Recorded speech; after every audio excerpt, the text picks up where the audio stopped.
it's out there now Kong no? There's an impending impeachment case dito kay VP Sara, no? What are your thoughts on this? On the whole, in detail, even with the people that's going to be hearing it? Because Kung bago na ngayon yung bago na yung the set of the senators that will be coming in. Tapos na hindi na naabutan to hanggang June 30 'Di ba? Ngayon si Coco nga, si Senator, kasama siya sa Fabulous Five. Wala na siya dyan. Wala na siya, pero wala na 'di ba? So what are your thoughts on this? Bago ko ilabas ang nasa loob ko, gusto ko malaman ng lahat kong classmate dyan sa Senado, kalahati kayo, classmate ko. Sa Kongreso, marami kayo, classmate ko. Wag lang kayo masaktan. I mean no malice towards anybody. I have no malice towards none, to everybody. Gusto ko lang malaman nyo ang nasa loob ko kasi may edad na ako. At bilang Pilipino, I have to say what is in my heart. Para sa akin, walang mangyaring impeachment sa tingin ko. Kasi itong nagsimula, delay. Ngayon ang usapan, dismissal. Alam nyo, wala akong kampi. Hindi ko kampi. Mahal ko, kaibigan ko si Bongbong, mahal nating presidente. Kaibigan ko rin si Digong. Naging mahal ko rin na presidente at kaibigan. Pero ang usapan noon was impeachment. I handled 2 cases sa Kongreso. So, parang walang dahilan na pagdating sa Senado, tuloy na ang labanan. Ay dito, technicalities and the liars, the lawyers are all now playing with fire. You're playing with fire. Alam nyo ang tao, parang nandyan na yan It was legally done sa Congress. Pag hindi nyo ito tinuloy, sasama rin ang labas nyo Alam mo, kaibigan ko rin si President Cheese.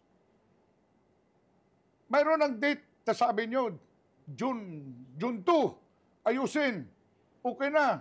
Pagdating ng June 2, teka muna, postpone muna sa 11. Kasi marami tayong issue sa plenary muna. Tapusin, lipat sa 11. Pagdating sa 11, remand na naman. Alam nyo, ang gusto lang ng tao is tuloy ba o hindi? Sa tingin ko, honestly, Joe, walang matutuloy. Kasi pag natuloy ito, nasaan na yung 2028 ng mga kaibigan natin dyan sa Senado. Okay. Ang kanilang pangarap, bumalik Vice President Sara, 2028, malalaman sa Kongreso, sa Senado. Yes. Pag may hearing, tanungin ka, saan ito? Sa confidential mo, saan ito? Saan? Ang judges mismo, tutulong sa defense lawyer, sasabihin, teka muna, out of order. Uy, judge ka, Chong. Senador ka, judge ka, hindi ka defense counsel. 16 ang lawyers nyo. Kasi ang problema, pag lumabas ang tanong, ang question, pasasagot ba? Pag hindi nasagot, nasaan na yung 2028 nyo? May mahal kong kaibigan, Chis. You are there because palasyo yan Basta presidente ka ng Senado, speaker ka ng Congress, palasyo ang nagdidikta. As per my personal experience, palasyo. So kung ngayon, si Chis, sabihin pa nila ngayon, 20, July 29, one day after SONA, 19 Congress ang nagpaakyat ng kaso, 20th Congress ang... So ayan, magiging technicality na naman wala yan. Na. All the liars, the lawyers are already playing with fire. That's correct. Wala ako. Pag sinabi ni Sara, ito, mayroon akong ebidensya. 600 million. Okay. Di acquit. Pag sinabi naman, wala. Di patay. So anong mangyari?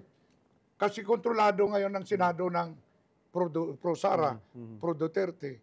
Wala lang sakit ang loob kasi ang akin naman is, may edad na ako. I want to say the truth. As per my experience, dyan sa loob ng Kongreso, kalahati or more than kalahati sa Senado kaibigan ko. If Sara is acquitted, no problem. If Sara is convicted, then that's the truth. Wala tayong magawa. Basta mayroong impeachment trial.